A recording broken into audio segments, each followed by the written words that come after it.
Hey, I'm starting a new project. It's verse mapping on cards that I'm going to store in a box, and I thought I would invite you to join me. In today's video, I'll talk about what it is, and then at the end of the video, we'll walk through and do one together.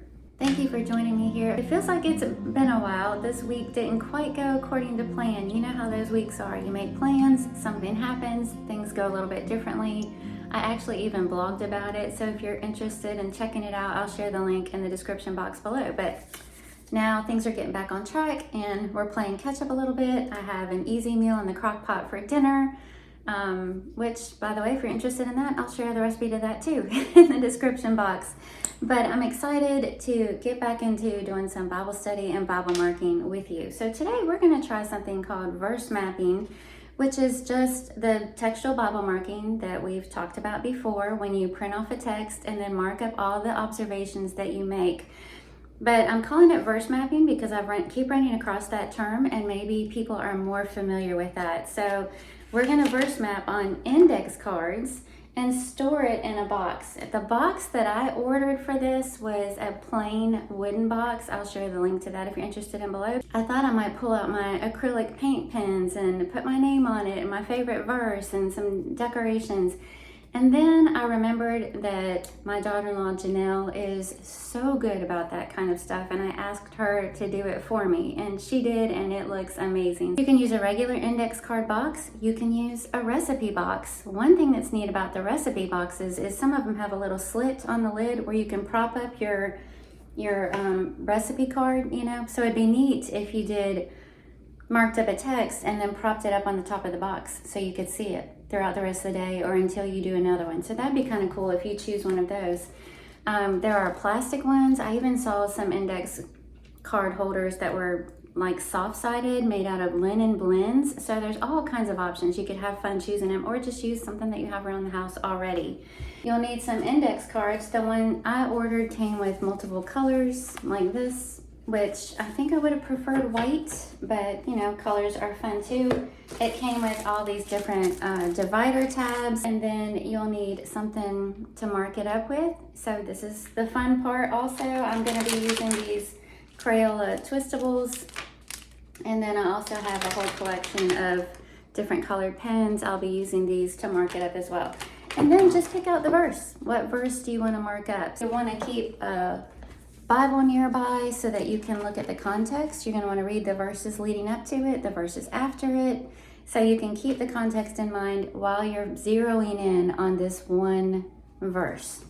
Another thing I thought was kind of cool about this idea is how much fun it would be to do with somebody else. So if you want to do it with your kids, they can each have their own box and they can each decorate it and put their name on it and stickers or draw pictures on it if they want. You can do it with a friend. It'd be really fun to do with a group of ladies, like a ladies' Bible class setting. Have everybody create their own verse mapping index boxes. Maybe the first class where you get together, everybody brings their box and decorates it, and you introduce the idea, and then from then on, you start marking up verses together, and then by the end of the quarter, you'll have a good head start. So that's a fun idea.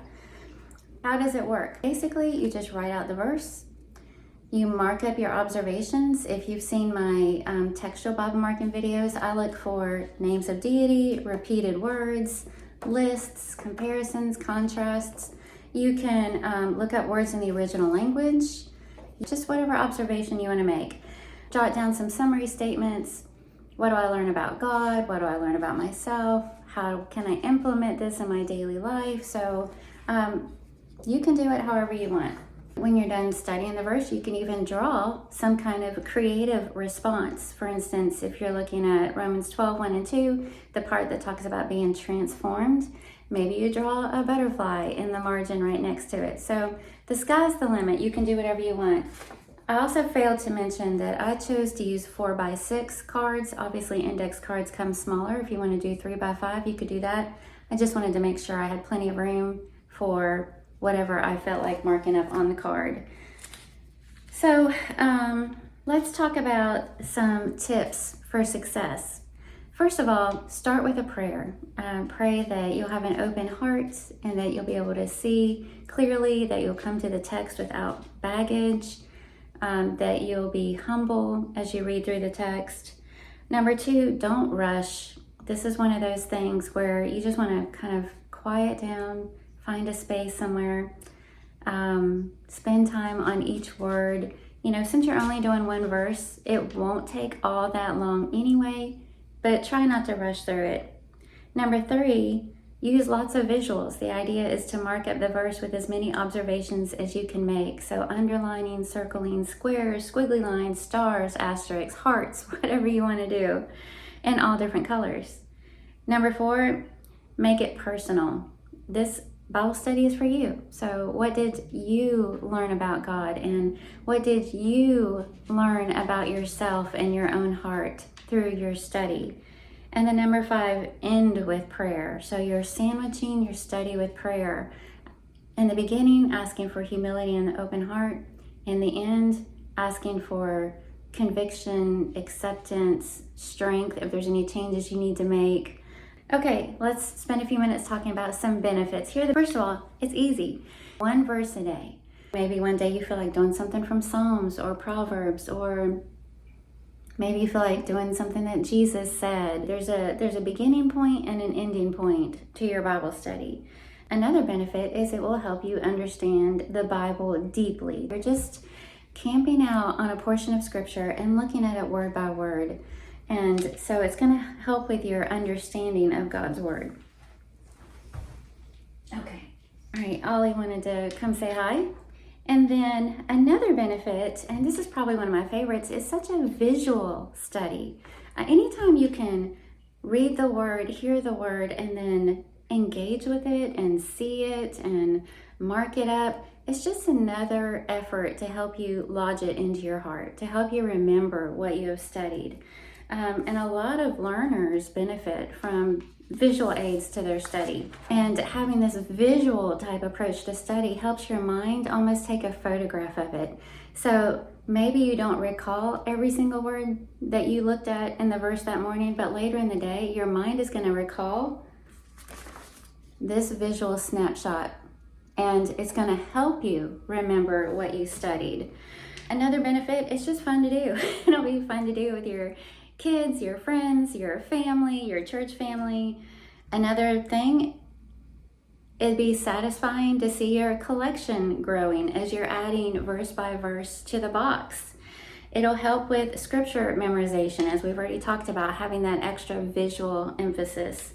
So what do you do after they're already in the box? Well, you can pull it out for further study. You can pull it out if you want to do memory work, but you could also pull it out if you're helping somebody, a new Christian, somebody who's struggling.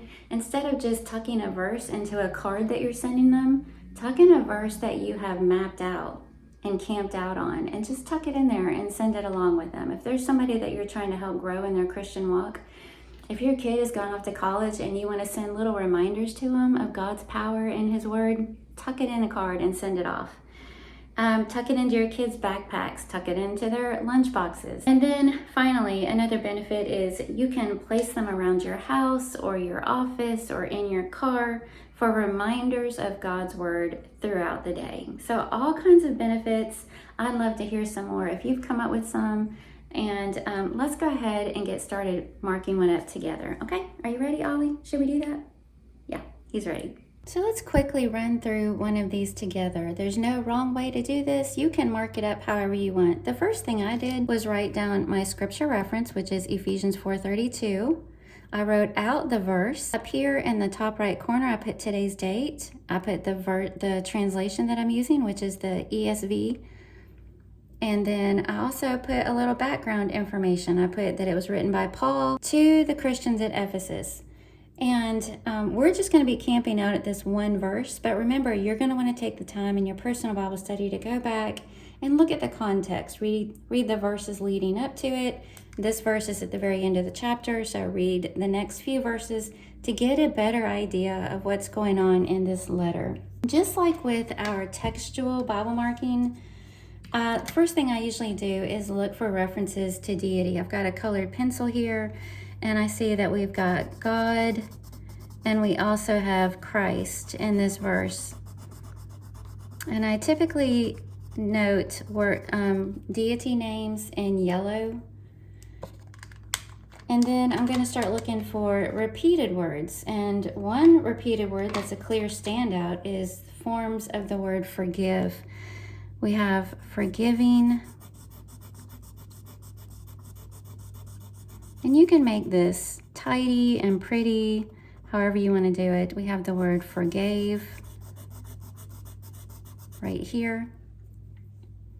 And then another repeated thing is a phrase, and that is the phrase one another. One another is found twice in this verse, so I'm going to go ahead and note that as well. I'm kind of going through this quickly.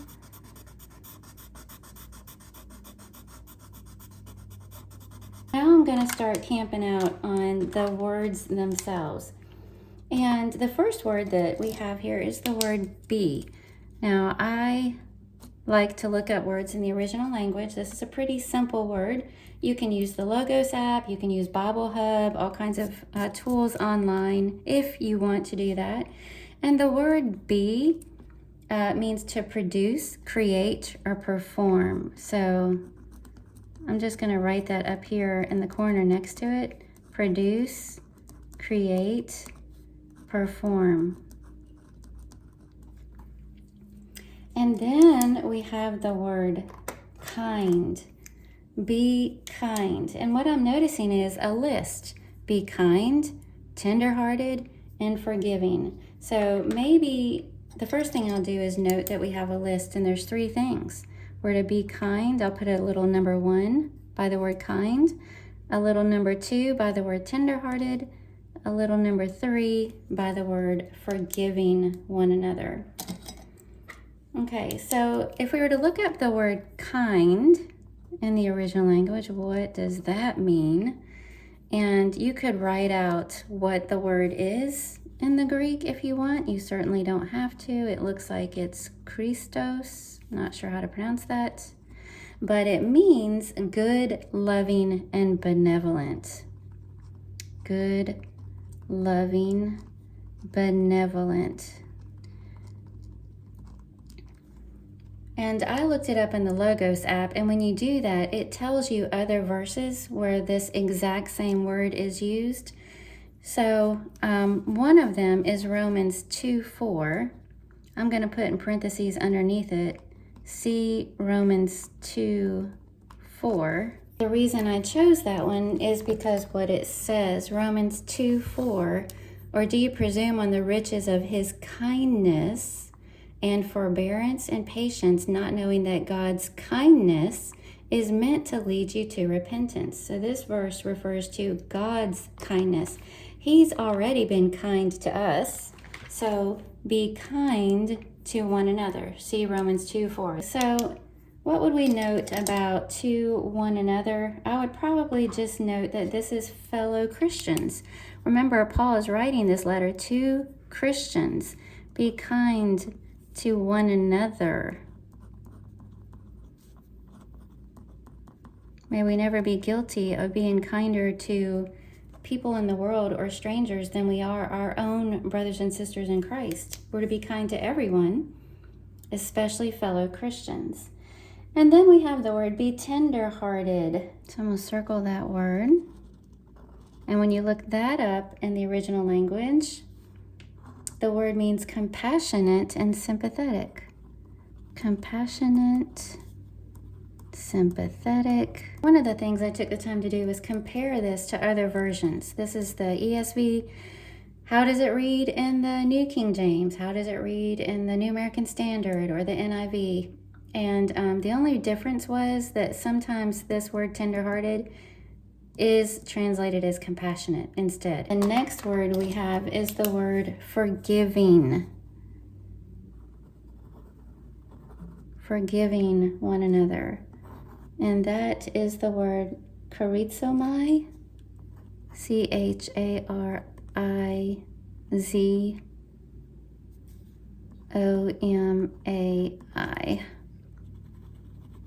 Which means to show favor. That means cancel a debt, to pardon, to give graciously. And then I'm going to put in parentheses underneath this, see Luke 7, verse 42. And Luke 7:42 says, when they could not pay, he canceled the debt of both. Now, which of them will love him more? This word canceled is our word forgiven. He canceled the debt. He forgave the debt. All right, be kind, be tenderhearted, forgive, again, one another. We've already looked at that one. And how?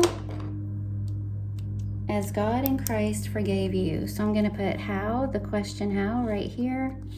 And then underline the answer, squiggly underline it, as God in Christ forgave you. When did he do that? How did he do that? We could put over here, see Ephesians 1 verse 7. So Paul had already mentioned it earlier in his letter when he said, in him we have redemption through his blood, the forgiveness of our trespasses, according to the riches of his grace. So that redemption and forgiveness happened through his blood. You can draw a cross right here.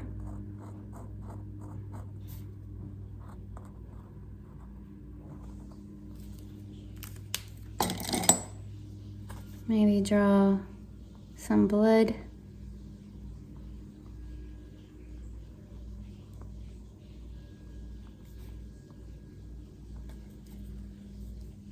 So that's a brief look at the verse itself. Now what do? Well, maybe you want to gather your thoughts. You know, what have I learned because of this? Well, the first thing is, because of what's been done for me, I should do for others. Another note, what specific way can I be kind or tenderhearted today? Who do I need to forgive? God is good and compassionate and gracious. The things that he's asked us to do, he is. Okay. So pretty simple. And you could put some washi tape on here or stickers or whatever you want to do on the back. Make it just a little bit more personal. And ask a couple of things. What is my conviction? My conviction based on what I've studied from this verse.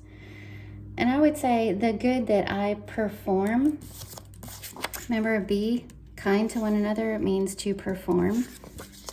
The good that I perform for others isn't based on how I feel, but what God has done for me. And then the second thing is my prayer.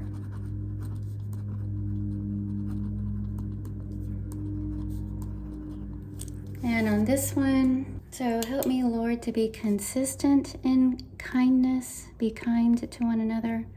Remove the bitter chains of unforgiveness from me. Forgive me for ever being stingy with kindness or forgiveness. So this is my conviction.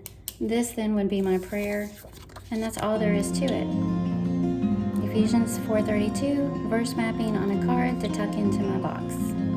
Thank you for joining me today, and may God bless your personal Bible study.